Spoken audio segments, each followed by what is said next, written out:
家风情 Learn about another voice and culture of Taiwan with We Love Hakka. 现在就让我们加入客家风情，一起发现客家之美。華神色散或海色海，也給客家露出共嘅生存之味。啲前世來台嘅時節，除咗老年住民做建來建化間，也好多其他嘅飲食文化，像糍粑嘅原住民也會按嚟食，蘭布子、蘇體味都出現啲原住民嘅料理地度，經看啲呢道原客料理呢。In Taiwan, most Hakka villages are located near areas where indigenous people live, such as along Provincial Highway 3. Ingredients often used by the indigenous people are also found in Hakka cuisine, such as in the dish pig feet soup with pigeon peas. These pigeon peas are an ingredient used by the indigenous people. Among the Sasia tribe, there is a type of pastry similar to Hakka mochi. Hey everyone, it's time for Talk About Hakka here on ICRT.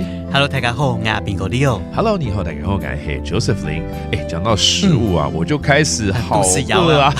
你是不是提了一些食材啊 ，Leo？ 對對對，有那個什麼破布子、蘭布子，還有什麼素豆、蘇體味，對對對，這些都是加在海鮮裡面提味哦，好好吃的。對啊對啊，其實這些食材哦，客家會出現，原住民料理也會出現。我正想說，通常是在吃山菜或者是去原住民這邊的村莊才會吃到這些料理，為什麼你在介紹呢？我跟你說，主要就是因為客家的先民來到台灣的時候，一開始就是住在這個半山腰上跟這個原住民的區域非常的融合在一起啊。食物上面就有很多交流了。沒錯沒錯，這是不是叫做什麼原客料理啊？你可以這樣說，是不是啊？對啊，其實我們就有點共通啦，但是做法可能稍微有一些不一樣，但是實際上的味道其實蠻相近的。我現在滿腦子想着那個什麼，有一個料理叫素豆配豬腳啊，對對，素豆豬腳湯。這個我聽過，有聽過哈，不錯。對，其實它吃起來味道都還蠻特別的。沒錯，那是不是有什麼樣的活動也會可能共同一起來辦呢？對對對，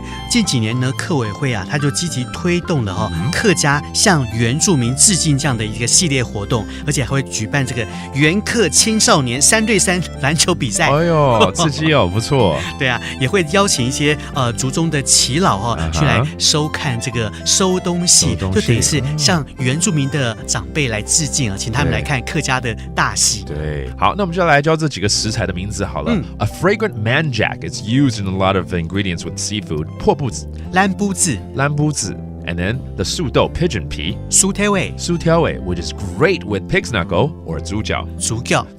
There you go. I'm so hungry. I gotta go eat. Thank you for listening to Talk About Hakka. 什麼大家？漢字誰張來聊？客家風情由客家委員會監製。We Love Hakka has been brought to you by the Hakka Affairs Council.